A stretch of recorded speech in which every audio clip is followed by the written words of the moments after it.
We're delighted to have Alyx Coby, Irish Racing Supreme, in studio. Alyx, good morning. How are things? Good morning. Oh, they're great. It's great to be home. We were saying, yeah, you're home from. So you were in the States for a bit of time, couple of months. Yeah, there. so I've moved over to the States. I moved over in October, and so I'm planning to kind of live there full time.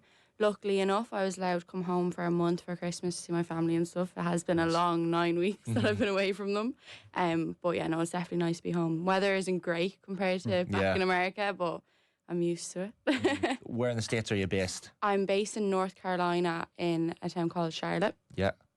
So basically Charlotte is where everyone in motorsports is, where all the NASCAR teams are. They have a big NASCAR track. It's just a lot of different motorsports are in Charlotte. Like you have your Crazy 8 racing, all those kind of dirt track racing. So if you're moving to America, Indianapolis and Charlotte are like the best place to be. So I think we did an interview with you and Off the Ball. Or it was a kind of a video. I think one of the lads went down to your home possibly. I think you were 14. This was back in the start of 2019, and it was like I remember at the time thinking, Jesus, 14, getting involved in kart. I think you were in karting at the time. But yes, I've been up to karting until now. Right. Yeah. God, that was a very long time ago. To the point, Alyx, I suspect you don't even remember that. No. Looking at him go. You know, it was yesterday. My mom actually said to me, she's like, "You've been on Off the Ball before," and I was like, "Have I?" And she was like, "Yeah, see, COVID just broke everything up. Where I can't remember anything past COVID." Yeah. But now that you say it, I do remember that because I think it was the only time someone had come to the house and interviewed me. I think it was actually my cousin. Right. Yeah, Craig. So yeah, that's a long time. It is a while ago. I'm sorry I can't even remember that, but I remember it now. They were asking. I know my dad was interviewed as well while we were doing it. But talk to us about that link. So, and you spoke about that in that interview in whatever it was 5 years ago. But the family history involved in racing. So your dad and your uncle were basically handing off the mantle to you. So you'd no choice really to get into racing. Pressure there. Yeah. So my dad, when he was a teenager, said he'd give it a go. And so then my uncle slowly followed on with him. But now, I wasn't there. I didn't see them race, but apparently they were spectacular. Like, we have our racing awards every year, and you see the cups. And now the new classes, their names wouldn't be on them. But the old classes, up to now, you will see, like, Gary Coby, Aaron Coby engraved on the cups. And it's crazy that way because everyone in the industry of karting over here know my parents and would know my uncle and my whole family. And so I grew up that way. My mom would walk around the track before I was even born, and then when I was, she'd be pushing the buggy. Then I grew up and I was running around the place causing havoc.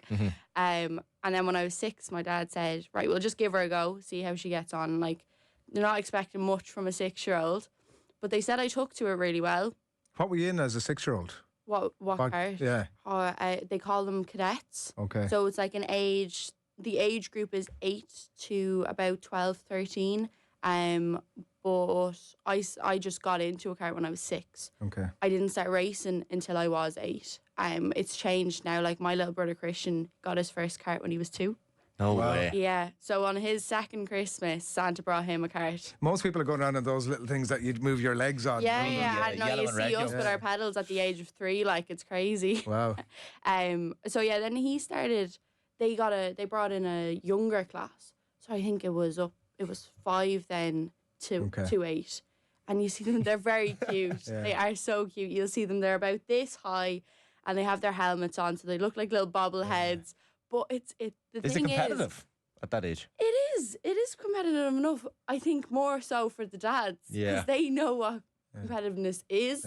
But the kids, they give their all. They really do. They all think they're Lewis Hamilton or Max Verstappen.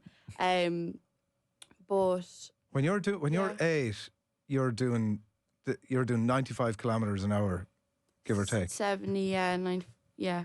Is that right? Kilometers, yeah. 70 kilometers. That's very fast No, it is, for an 8-year-old. Thank you.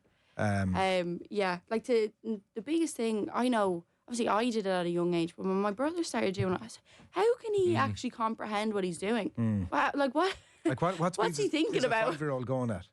A bit slower. See, I never did it. Yeah. I'm not sure. A bit slower, but it'd be a good bit slower. Like you could walk beside them. Okay. Maybe do a fast jog. Okay. But it's still it's full on. fair pace. Yeah. When you were growing up in Newbridge in Kildare, you're originally from. I'm actually originally from Clondalkin. Clondalkin, right. Moved over, though, at a very young age, yeah, so all my racing started in Newbridge. Was it, like, were you involved in different sports? Was it a case of getting into racing, or was it simply racing was the only fixation you had in your mind? Racing. Really? It was more, I hate to say it this way, it wasn't really a choice because it was such a young age and it was a family thing. I was thrown into it and I had done it for consecutive years. I never missed a gap. And therefore, because racing takes up so much time, I did a bit of karate when I was like 13. I did a good bit of that, but every time there was a competition, I'd be racing. Okay. So I was like, I don't want to do this anymore. I can't even compete because I'm such a competitive person. I was like, I want to be competing. But it was very good for a fitness aspect. But when it came to football and stuff, I never found an interest at all. A lot of my friends would play football and stuff like that, and I was just one of those kids that sat in PE in the corner thinking about race cars. I remember speaking to even Alex Dunn took me around Mondello Park before, and we spoke to Alex Denning. For some reason, they're all Alexes, all these young Irish racing talents. But they all speak about, and I've heard you speak about it before, Alex, as well, is the rush that you get from racing at these speeds. Like that must be something that locks you in, the adrenaline. Yeah, it's a bit of a high. It's definitely a sickness. Motorsport is a sickness because once you're in it, you definitely cannot get out of it. But yeah, like any illness, I know sometimes I've raced when I'm sick or whatever. As soon as I get in the car, it's all gone. You're just there and it's all you're thinking about. And as soon as the engine starts, like even the nerves, because usually when I'm sitting there before a race, I like have the shakes or something, really, really nervous. But as soon as the engine goes on, all that goes away. And you don't even think about the people around you. All you're focusing on is looking for the checkered flag. And it's very cringy to say that, but it is the fact. Like, you are not thinking about anything else. You're going straight into the cart or the car, and yeah, the nerves hit you, but as soon as the engine goes, like that adrenaline just washes all worry, all nervousness, and like just anything that's bothering you away, because it's all you're focusing on. It's just so intense that it has that effect on you. When you have an accident, like, and I think you had a big enough karting accident when you were younger as well. Like, maybe tell us about that and the impact that has on you, because you were back in a kart fairly quickly afterwards. Yeah, well, you can't really take gaps, isn't it? You really can't, or else you're starting back on the back foot. When I had that crash, I was very young. I think I was about, I think I was 9 or 10. And it was in Cork and Watergrass Hill. And basically we were coming out of a hairpin to go into another hairpin, and there was 5. There was 5 of us, and I was on the inside coming into but we all got pushed together, and I got tipped into a tractor tire and went 15 feet up in the air, fell out of it myself into the tire where the cart then landed on top of me. And surprisingly enough, I've been doing this for nearly 14 years. I've never broken a bone, never fractured anything. Like, nothing bad has ever happened to me. And I walked out of it completely fine. But I did have to go to a bit of sports therapy for a while. There were a few years where something was going on in my system where I was unable to race. I could drive, but I would just let people by me. I wouldn't really be aggressive enough to pass. Psychological thing. Yeah, it was like, physically I was fine, but mentally I was like, I don't think I could do it anymore. But I went to therapy for it and stuff. And it just took seat time. It just took me a while to just shake that off. And then I did, and now I'm here, and I'm doing fine. What's the, without going too deep on it, but like, what's the nuts and bolts of that? So you're identifying the stuff that you've just talked about there, that you're less aggressive than you used to be for very normal, natural reasons. You've been in a tip, and that's quite a human reaction to it. What is the literal process of the conversations you're having to get yourself back into a position where you're now hitting that corner again at full speed? I'm trying to pass people and like how do you you just, I think it took more so my dad giving out to me, being like, why are you driving like a girl? Because I was quite a good racing driver for the age I was in. I had a lot of aggression in me, and I'd say it was only about 3 years, maybe 2, where I just couldn't do it. Right. And as I said, it just took more and more. There wasn't really a conversation, and nobody said it to me. It's just me looking back on it now, where I'm like, I wasn't aggressive enough. I didn't have the hunger. And I can see now that it just took time. It wasn't really anybody saying or doing anything. It was just me getting into the kart and doing it, like facing the fear. And then, you know, yeah, I did have the arguments with my dad. He was like, why are you not passing them? You are so much quicker than these guys. Like, you just need to put your head down and realise you're going to be okay. And so I did. I chipped away and I got better and better. And it started to be one of those cases where I was like, if I don't pass him, I'm getting passed. Because I know I'm quick enough. I just need to mentally think through the steps of, if I pass him, it'll be okay. And I'll get another position and another position, and it will all work out in the path of what I deserve it to be, really.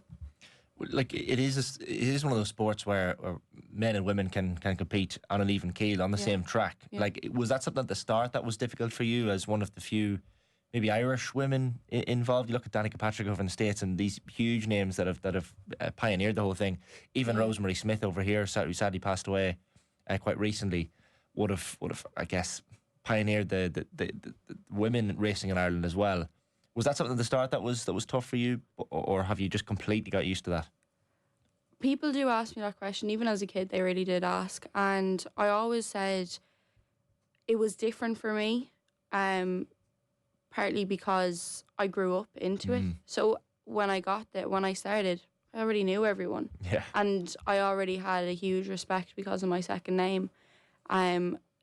Personally, I didn't struggle, or I just didn't notice it until about 2-3 years ago racing over here, where there would be times I'd hear rumours of dads telling their sons, you know, if you don't pass her or you don't beat her, you're hitting her off. He was like, you're not being beaten by a girl. And that was as we grew up, and obviously then the pride kicks in. And yeah, it became a struggle. There would be a lot of falling outs with guys just because guys don't like to be beaten by a girl. And like 100% that is fair enough. I'm not going to spite them for it. It's just going to make me hungrier to beat them. Yeah. But no, it hasn't been a huge effect for me. I think it's great to be in a sport where I can say, oh, I'm not the best female, I'm the best. No, I'm not saying that, I'm saying I am. But when you play football, you're playing against women or just men. So you're able to say, I'm the best male footballer, I'm the best female footballer. But with racing, you're really competing to put a name over all gender instead of just being the best female. Which I always kind of say to people, it's like, don't like cut me short of just saying I'm the best female. I want to be the best professional racing driver that I can be. I'm not going to say, oh, I'm the best professional female racing driver. That's not where my goals are at all. And I think that's a huge thing around this time where people need to realise that, because back a few years ago, as you said, Rosemary Smith, she was titled as the best female a bunch of times at doing different things, but that didn't really represent her, did it? She trailblazed for someone like myself, but I think she deserves a better title than the best female. You know. The Random Vandals Racing, you've signed with them in the US. So what's the profile, I guess, for the next 3 to 5 years for you, or even more short term than that? Like, what do the next couple of years look like? Is it a case of trying to get into those professional ranks and building on that, or what's the ultimate ambition, I guess? So at the moment, Random Vandals are doing 3 series. They're doing 2 pro and 1 club series. So we have IMSA, SRO and WRL. At the moment, I'm doing WRL. Whatever, fits, I'll kind of hop into the car as I'm quite new to it. So next year is going to be really me just finding my feet with the car even more so. And then hopefully if I gather a bit of funding, I'll be able to hop into a car for the pro series like SRO. But it takes money, so I can't actually say where I'm going to be in 5 years' time. In 5 years' time, I'd love to be racing IMSA, like on a paid drive, being a professional racing driver against all of those big names and all of those branded cars. Like you see yourself and you're like, when I go and watch an IMSA race, I'm looking on track and I'm like, there's a Mercedes out there, there's a Audi, blah, blah, blah, like Aston Martin, like all these really fast cars. And I really want to sit in one of those cars, and that's what I want to do. But growing up at Carton, I was like, formula, single seaters, that's what we're going to be doing. And so I tried F4 for a little while, and then I tried the M2 BMW in 2022, and I was like, GT racing is not what I thought it was. And nobody talks about GT racing when you're coming from a karting background. And so it was something that I fell into, but it was like it was fate, because I preferred GT over the open wheelers 100% more.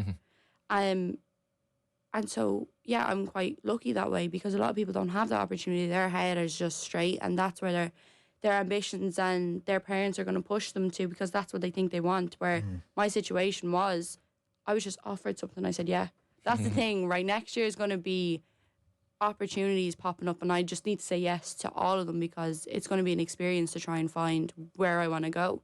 But I want to try and get to IMSA and be able to race GT cars at the highest level, like go to Le Mans and all those kind of races. But next year, as I said, it's just going to be a mixture of different things, and just working with the team and trying to gather information on how the car works, because I'm quite new to the car. You know, I'm not used to coming up against cars and how they work, and it's all karts for me. So yeah, that's basically what I see next year being. All right, well, there was a quote here, when I'm older, I would love to race cars, and who knows, maybe go all the way to F1, from 10-year-old Alyx Coby in 2015. So Wow. I know you've mentioned that might not be, there might be other paths, so we will watch that with interest over the next while. Enjoy the next few weeks at home. Thanks a million for coming into us. Thank you so much for having me. Thanks for that, Alyx.